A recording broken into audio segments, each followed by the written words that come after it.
वीरेंद्र इस हद तक गिर चुका था कि कृतिका को धमकाने के लिए वो अनुराधा तक को निशाना बनाने की बात कहने लगा। वीरेंद्र चीखा, यह मत भूलो कि तुम्हारी सिर्फ एक माँ नहीं है, तुम्हारा एक बाप भी है। मेरे बगैर तुम इस दुनिया में ही नहीं होती। मैं जो करता हूँ वो कुछ सोच समझ कर ही करता हूँ।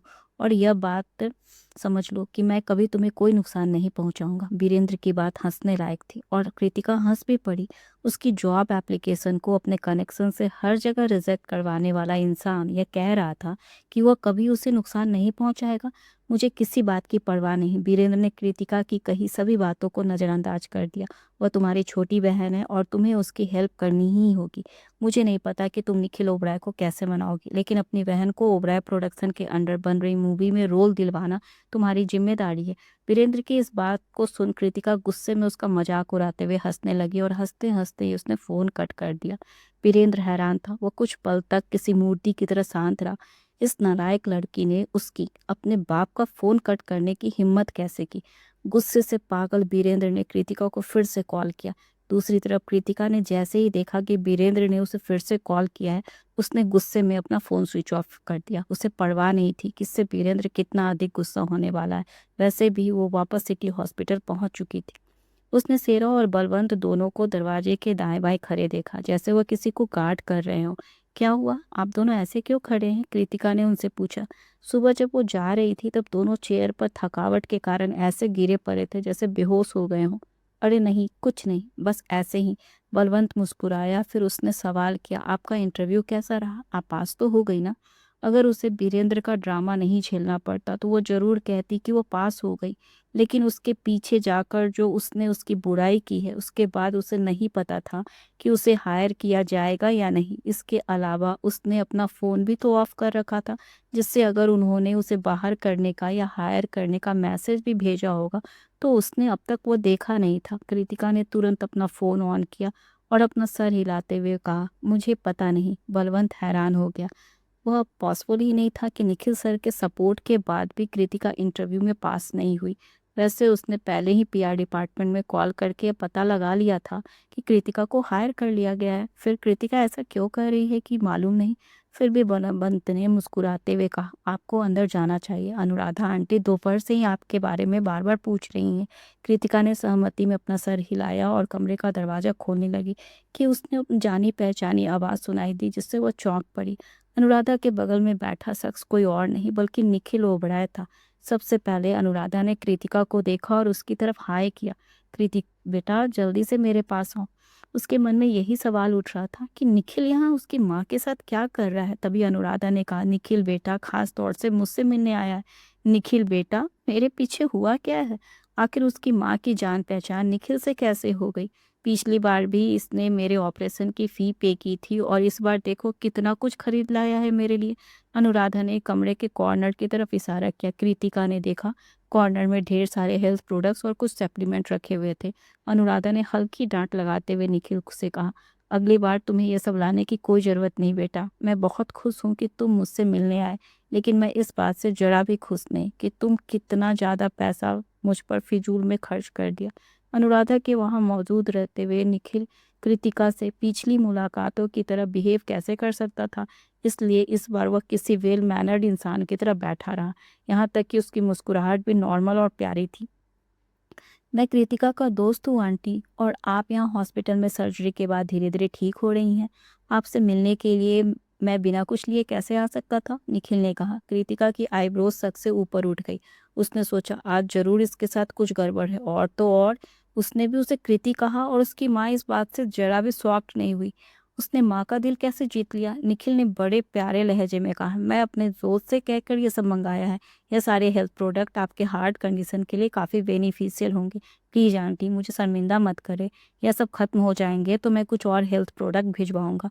लेकिन मैं ये सब कैसे ले सकती हूँ? अनुराधा ने धीरे से कहा, आंटी ये सब मेरे फ्रेंड की कंपनी के प्रोडक्ट हैं और हेल्थ के लिए काफ़ी अच्छे भी हैं। क्योंकि मैंने अपने फ्रेंड से लिए हैं इसलिए मुझे इन सब के लिए कुछ खास पैसे नहीं देने पड़े। निखिल ने मुस्कुराते हुए कहा, यह कैसे हो सकता है? हेल्थ प्रोडक्ट काफ़ी महंगे होते हैं।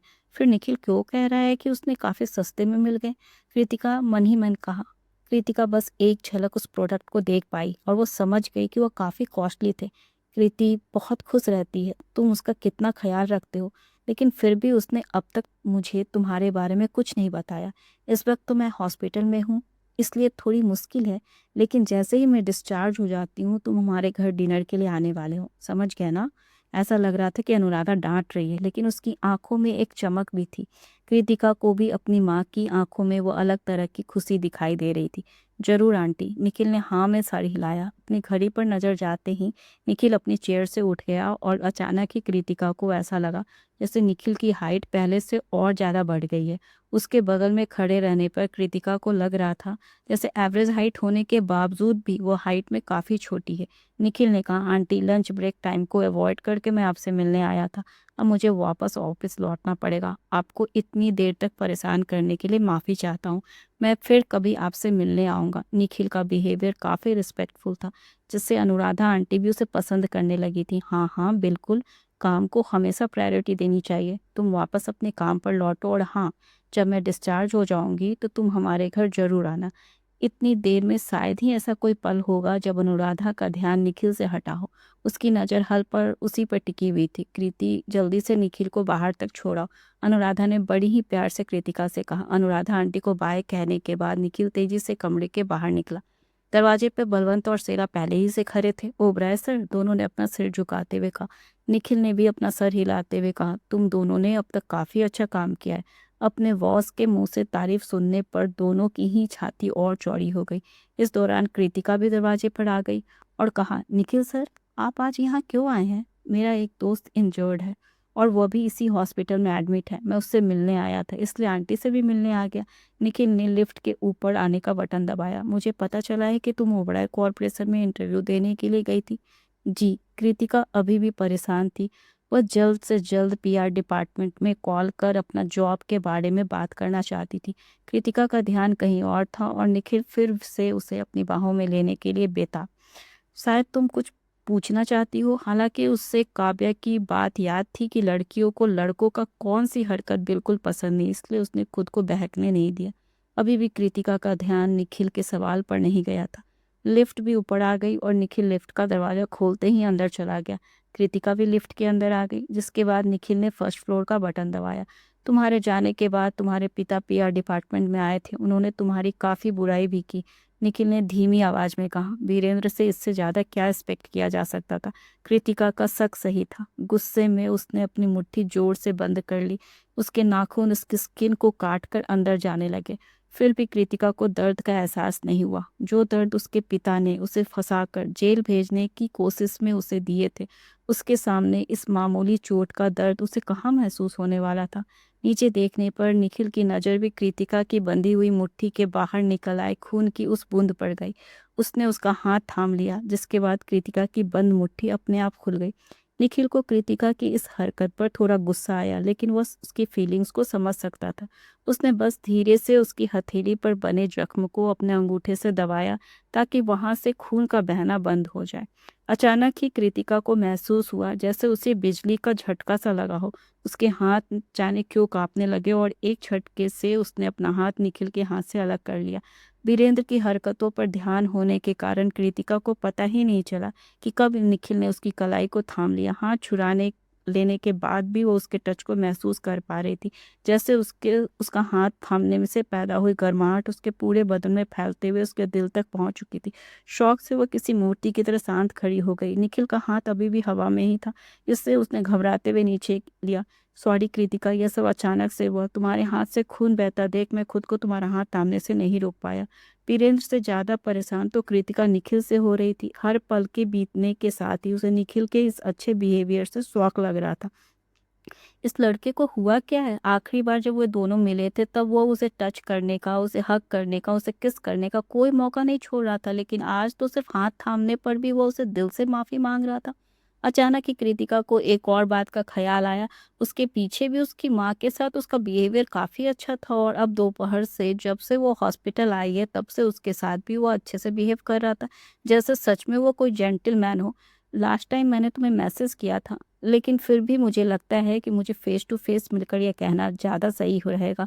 निखिल ने काफ़ी सीरियस होते हुए कहा, पिछली बार की मेरी बदतमीजियों के लिए मुझे माफ़ कर दो कृतिका। मैं उस तरह का बुरा इंसान नहीं हूँ, इसलिए मैं उम्मीद करता हूँ कि तुम मुझे माफ़ कर दोगी। निखिल ने कहा, मैनेजर पर कोई असर नहीं पड़ा, इसलिए जैसा तय हुआ था तुम वैसे ही मंडे से काम पर जा सकती हो।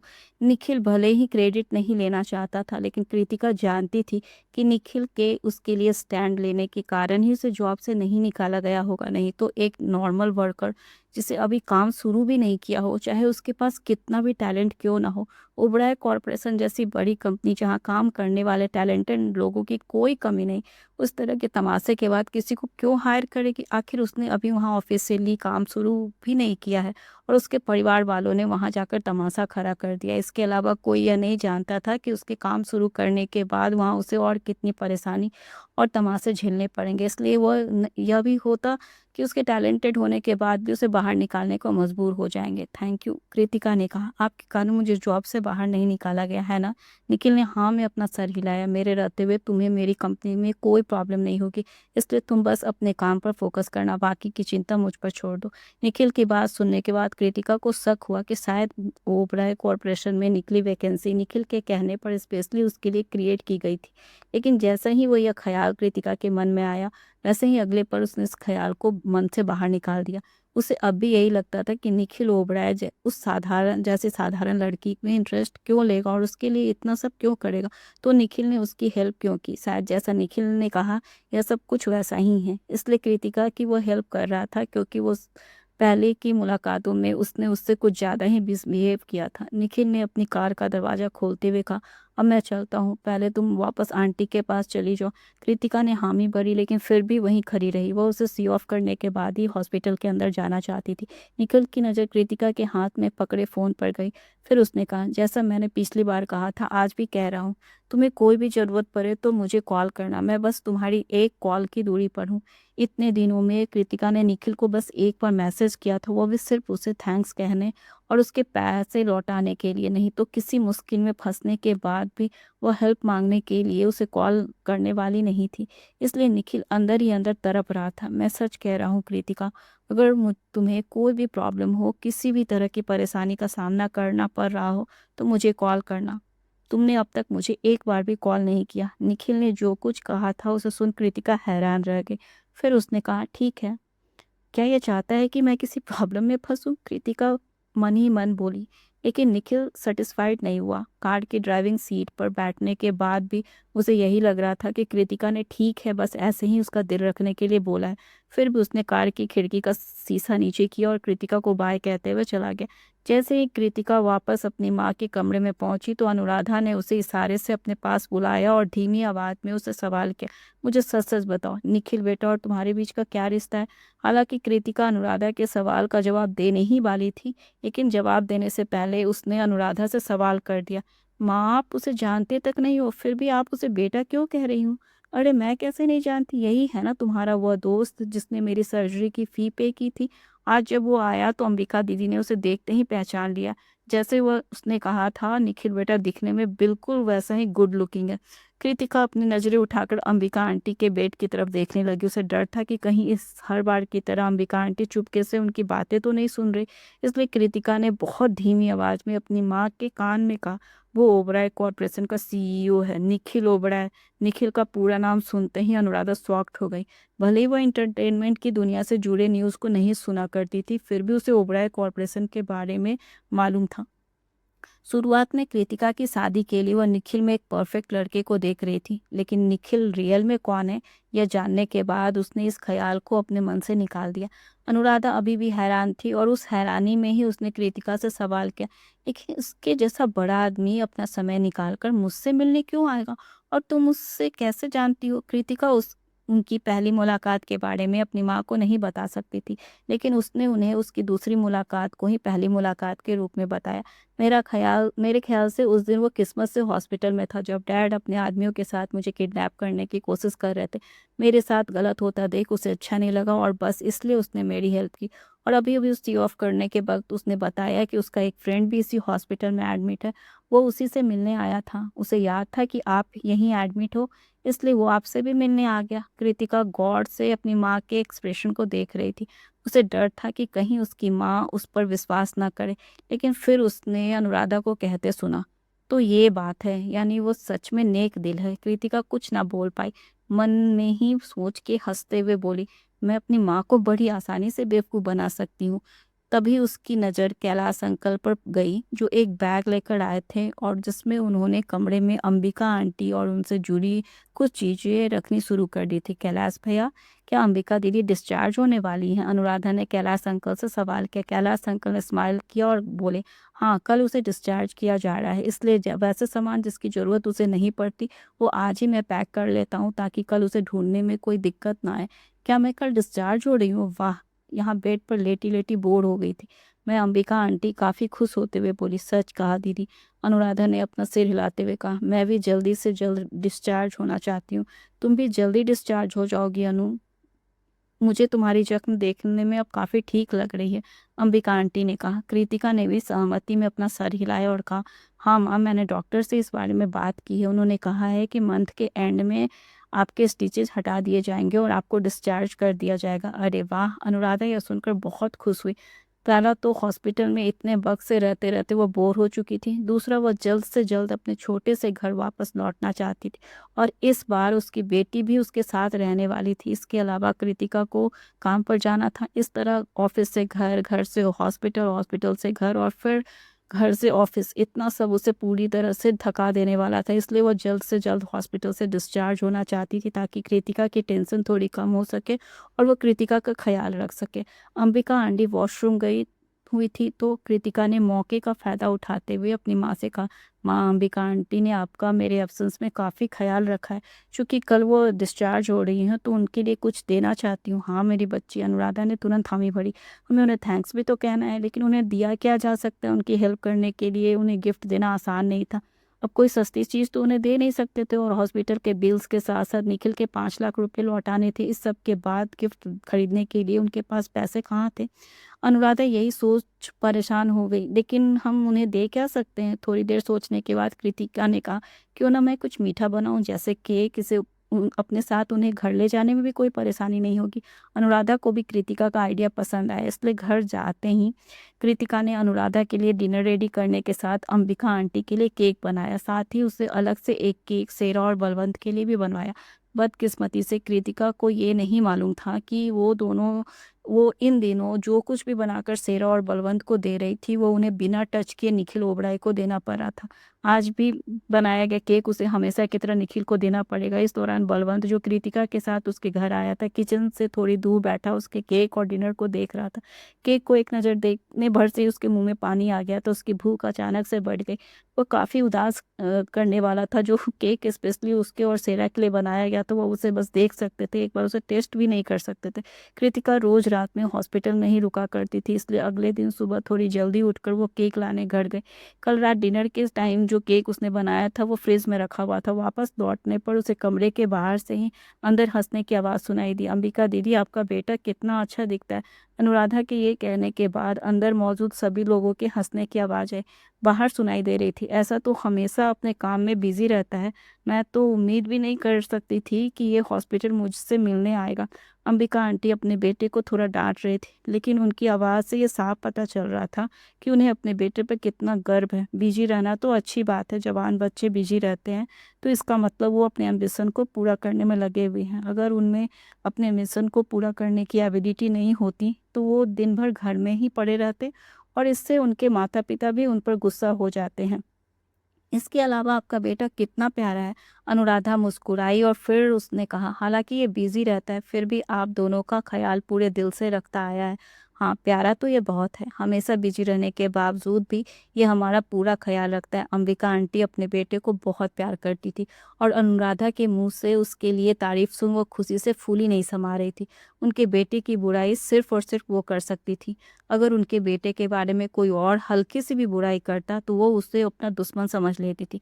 कृतिका, तुम आ गई। अनुराधा ने कृतिका को दरवाजे के पास देखते ही खुशी से आवाज देकर अपने पास आने को कहा, तुम एकदम सही टाइम पर आई हो, अंबिका दीदी को डिस्चार्ज कर दिया गया है, वह जल्दी घर जाने वाली हैं। कृतिका जल्दी से कमरे में आई। अंबिका आंटी के बगल में खड़े उनके बेटे की पीठ कृतिका की तरफ थी, जो उसे जानी पहचानी लगी, लेकिन उस वक्त उसे याद नहीं आया कि इस डील डॉल वाले लड़के को पहले कहाँ देखा था। वह लड़का भी अनुराधा आंटी की बात सुनने के बाद कृतिका की तरफ पलटा। कुछ पल पहले वो मुस्कुरा रहा था, लेकिन कृतिका को देखते ही वो शॉक्ड रह गया। कृतिका को भी झटका लगा, उसका मुँह खुला का खुला रह गया। उसे समझ नहीं आया कि पीछे से वो लड़का उसे जाना-पहचाना क्यों लग रहा था। राघव सर? कृतिका? राघव ने भी मुस्कुराते हुए कहा।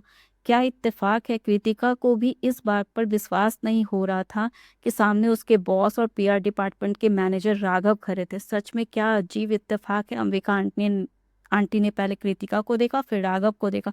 फिर उन्होंने कहा, तुम दोनों एक दूसरे को जानते हो? राघव ने मुस्कुराते हुए कहा, हाँ माँ, मुझे भी इस बात की उम्मीद नहीं थी। कृतिका ने कल ही हमारे डिपार्टमेंट में अप्लाई किया था और मैंने ही उसका इंटरव्यू लिया था। अपनी बिजी जॉब शेड्यूल के कारण राघव कभी कभार ही अपनी माँ से मिलने हॉस्पिटल आ पाता था। साथ ही जब कृतिका सोनाली की असिस्टेंट हुआ करती थी, उस दौरान सोनाली कृतिका की पहले से ही काफ़ी बिजी जॉब को और भी ज़्यादा बिजी बनाए हुए थी। वो उसे अनुराधा से मिलने आने का जरा भी मौका नहीं देना चाहती थी, जिसके कारण कृतिका शायद राघव से भी कम अपनी माँ से मिलने हॉस्पिटल आ पाती थी। इसी कारण आज से पहले वो दोनों एक ही हॉस्पिटल में आते रहे, एक ही कमरे में, लेकिन एक दूसरे से कभी नहीं मिल पाए। कैलाश अंकल, जो बगल में बैठे सबकी बातें सुन रहे थे, उन्होंने कहा, ओ कृतिका, तुमने पहले क्यों नहीं बताया कि तुमने ओबराय कॉरपोरेशन में अप्लाई किया है, और वो भी पीआर डिपार्टमेंट में? अगर तुमने यह बताया होता तो तुम्हें इंटरव्यू देने की जरूरत नहीं पड़ती। हम अपने बेटे से कहकर तुम्हें वहाँ हायर करवा देते। अनुराधा मुस्कुराई और बोली, अच्छा हुआ कि आपको इसके बारे में पता नहीं चला, वरना आप राघव बेटा को परेशान करते कृति को जॉब पर हायर करने के लिए। वैसे उसे हायर तो कर ही लिया गया है, तो अब इन बातों की कोई ज़रूरत नहीं। हाँ आंटी, इसके अलावा कृतिका सच में काफ़ी टैलेंटेड है, किसी पैरवी के बगैर ही उसे भी हायर कर लिया जाता। राघव ने जवाब दिया, लेकिन वो अब भी विश्वास नहीं कर पा रहा था कि कृतिका बीरेंद्र की बेटी है। दोनों में ज़मीन आसमान का फ़र्क था। साथ ही चाहे कोई कृतिका को किसी भी नज़र से देखे, वो वैसी बिल्कुल नहीं है जैसा बीरेंद्र और सोनाली उसके बारे में कह रहे थे। अचानक ही राघव को अपनी माँ की कही बात याद आ गई। अंबिका ने एक बार राघव को बताया था कि उसकी रूममेट की बेटी को उसके पिता और किसी सौतेले बाप की तरह ट्रीट करते हैं, और उसकी सौतेली माँ और सौतेली बहन भी उसे बहुत ज़्यादा तकलीफ देते हैं। क्या कृतिका वही लड़की जिसके बारे में माँ ने उसे बताया था? अगर कृतिका वही लड़की है तो उसे समझ आ गया था कि कल उसके पिता और उसकी बहन उसके बारे में क्यों उलूल जुलूल कह रहे थे। कैलाश अंकल ने बिना कुछ सोचे राघव को ऑर्डर दिया, ठीक है, फिर जब कृतिका ऑफिशियली वहाँ काम करना स्टार्ट करेगी, तब तुम्हें उसका अच्छे से ख्याल रखना होगा। जरूर डैड, राघव ने भी अपना सिर हिलाते हुए कहा। दूसरी तरफ अंबिका आंटी ने राघव को कुछ नहीं कहा, यहाँ तक कि उस वक्त उनके चेहरे पर भी आई मुस्कुराहट भी बनावटी थी। सब कुछ पैक कर लेने के बाद कैलाश अंकल ने अनुराधा और कृतिका को बाय कहा और राघव आंटी के साथ जाने लगे। तभी अनुराधा को कुछ याद आया। अरे, अंबिका दीदी के लिए जो केक तुमने बनाया था वो उन्हें दिया कि नहीं? सॉरी माँ, राघव सर को देखने के बाद ऐसा शौक लगा कि मैं इस बारे में भूल गई। कृतिका के हाथ में ही वो पैक केक था जिसे वह भागकर उन्हें देने गई। आराम से बेटा, वो ज़्यादा से ज़्यादा अभी पार्किंग तक पहुँचे होंगे। कृतिका को तेजी से भागते देख अनुराधा आंटी ने कहा। हाँ माँ, कृतिका भी थोड़ी तेजी से भागी, लेकिन उसे ज़्यादा भागना नहीं पड़ा। किस्मत से अंबिका आंटी बाकी सभी के साथ अभी लिफ्ट के पास ही खड़े थे, उसके ऊपर आने का इंतजार कर रहे थे। कृतिका उनके पास आने ही वाली थी कि अंबिका आंटी को कुछ कहते हुए सुना। राघव, तुम्हारे पापा ने अंदर कृतिका का ख्याल रखने को कहा था। तुम ये कर सकते हो, लेकिन तुम उसके प्यार में नहीं पड़ोगे, समझे? राघव शॉक्ड रह गया। माँ, ये क्या क्या कह रही हो आप? मैं कृतिका से सिर्फ एक बार मिला हूँ, वो भी कल। मैं उसके टैलेंट को पसंद करता हूँ, लेकिन इससे ज़्यादा मेरे मन में उसके लिए कुछ भी नहीं। कहीं भी कुछ भी कहना शुरू मत किया करो माँ। अगर कोई ये सब सुन लेगा तो वो गलत समझेगा। मैं आदमी हूँ, इसलिए कोई मेरे बारे में कुछ भी कहे, मुझे फ़र्क नहीं पड़ेगा, लेकिन कृतिका को इससे पड़ेगा, खास तौर पर जब मैं उसका सुपीरियर हूँ और उसे मेरे अंदर काम करना है। यह उसकी इमेज को बुरी तरह से ख़राब कर देगा। जो मैं कह रही हूँ वो सुनो। ऐसा नहीं है कि मैं तुम्हारी कंपनी में आके तो इस बात को लेकर डांटूंगी। मैं ये नहीं कह रही कि तुम उसे पसंद करते हो, मैं ये तुम्हें सावधान कर रही हूँ, और करूँ भी क्यों ना। कृतिका है ही इतनी खूबसूरत, और किसी भी लड़के को उसकी तरफ अट्रैक्ट होना नॉर्मल बात है। लेकिन अभी तुम्हें अच्छे से बता देती हूँ, अगर तुम उसके प्यार में पड़े तो मैं इस रिश्ते को के लिए राजी नहीं होंगी। अंबिका आंटी के ने उसका हाथ पकड़ के खींच रहे कैलाश अंकल का हाथ जोर से झटक दिया। आपको मेरा हाथ खींचने के अलावा कोई और काम नहीं है क्या? राघव ने कहा। कृतिका कितनी अच्छी लड़की है माँ, आप उसके बारे में ऐसे क्यों बोल रही हैं? आप भी तो उसे पसंद करती हैं। क्या उसने आपको कभी हर्ट किया या आपकी इंसल्ट की है? मुझे भी वो पसंद है, लेकिन मैं उसे आज की जनरेशन की एक आम लड़की की तरह ही पसंद करती हूँ। इसके अलावा वो ऐसी लड़की है जिसे हेल्प की ज़रूरत है और अपने हिसाब से जहाँ तक हम उसकी हेल्प कर सकते हैं ज़रूर करेंगे। लेकिन इसका मतलब यह नहीं कि मैं उसे अपनी बहू के रूप में एक्सेप्ट करूँ। किसी की मदद करना बुरी बात नहीं, लेकिन हमें बाकी बातों का भी ध्यान देना होगा। Be practical. कृतिका की माँ की हेल्थ को देखो, सर्जरी के बाद भी वो पूरी तरह ठीक नहीं हो सकती। हमेशा उसे देख-रेख की ज़रूरत होगी और सबसे बड़ी बात उसकी मेडिसिन। उसकी तबीयत तब तक ठीक रहेगी जब तक उसे उसकी मेडिसिन लगातार मिलती रहे और आगे जाकर उसकी हेल्थ पर खर्चा और बढ़ता जाएगा।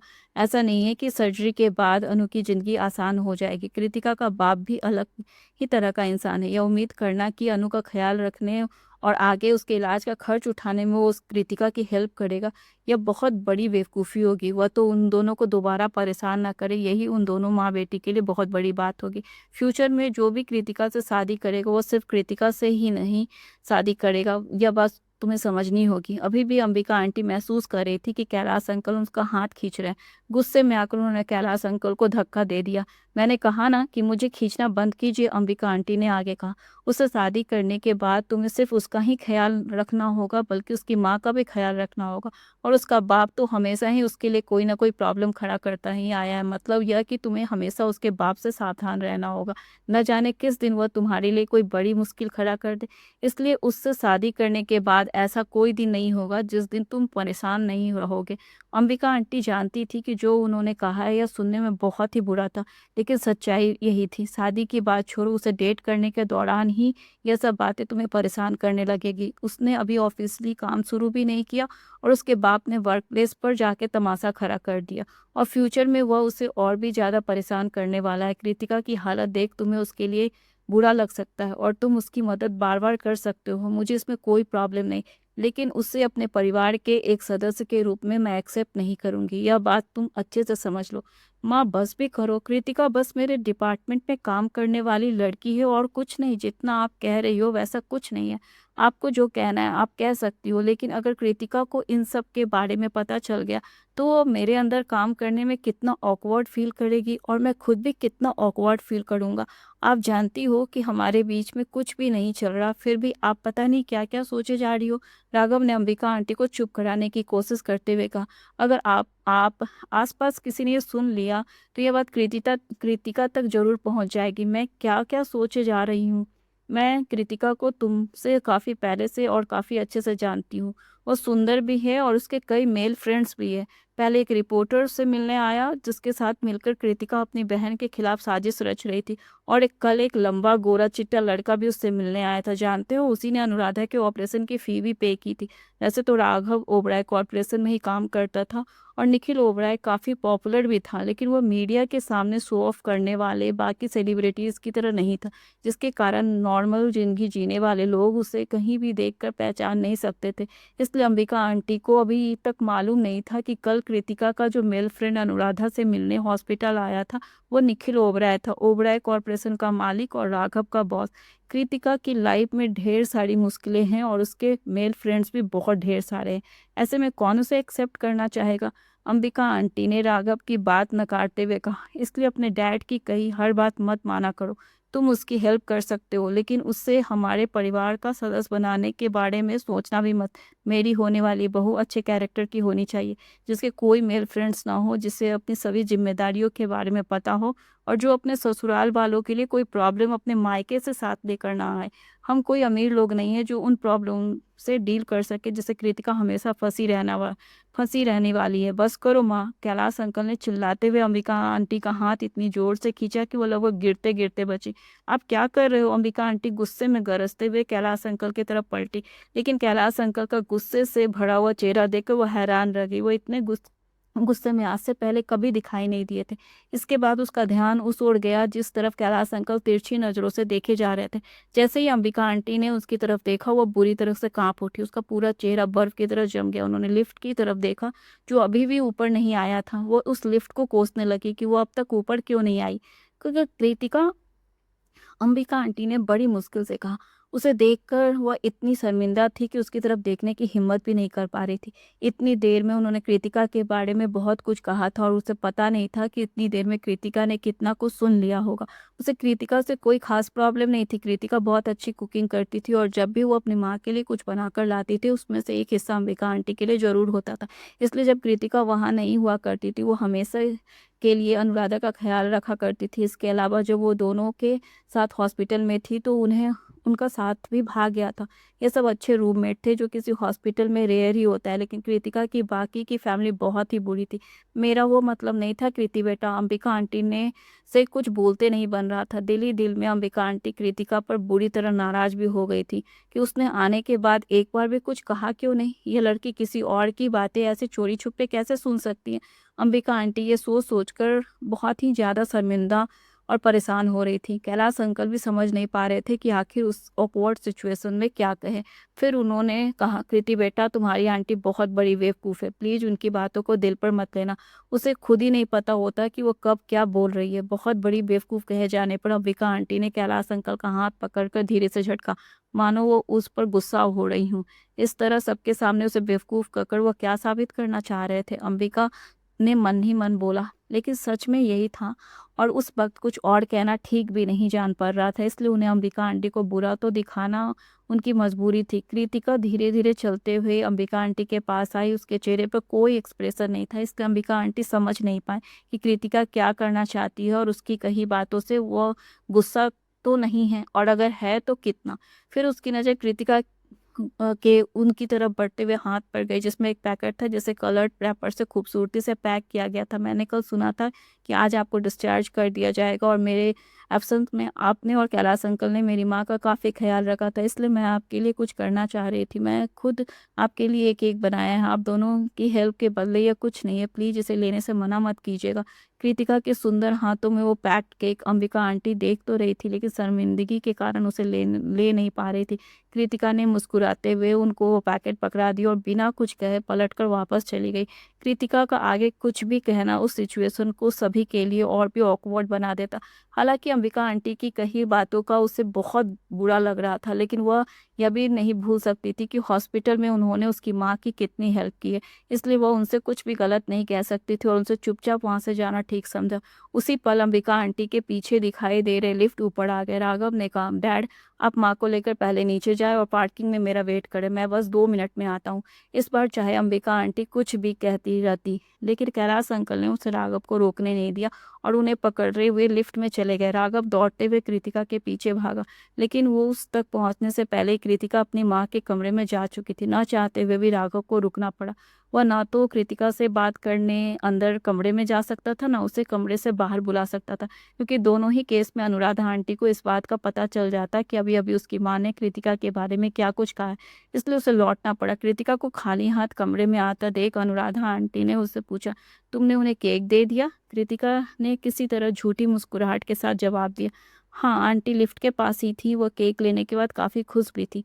किसे पता था कि तुम जहाँ काम करने वाली हो वहाँ तुम्हारा सुपरवाइज़र राघव होगा? मैं यह तो उम्मीद नहीं करती कि वो तुम्हारी बहुत ज़्यादा हेल्प करेगा, लेकिन हाँ, अगर हमारी जान-पहचान का कोई इंसान तुम्हारे वर्क प्लेस पर होगा, तो मुझे तुम्हारे लिए ज़्यादा चिंता नहीं करनी पड़ेगी।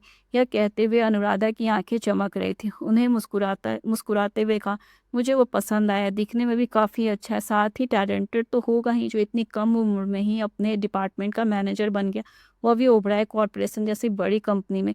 कृतिका हेल्पलेस महसूस कर रही थी। उसे कहा, माँ, कहीं आप मेरी उससे शादी करवाने के बारे में तो नहीं सोच रही ना?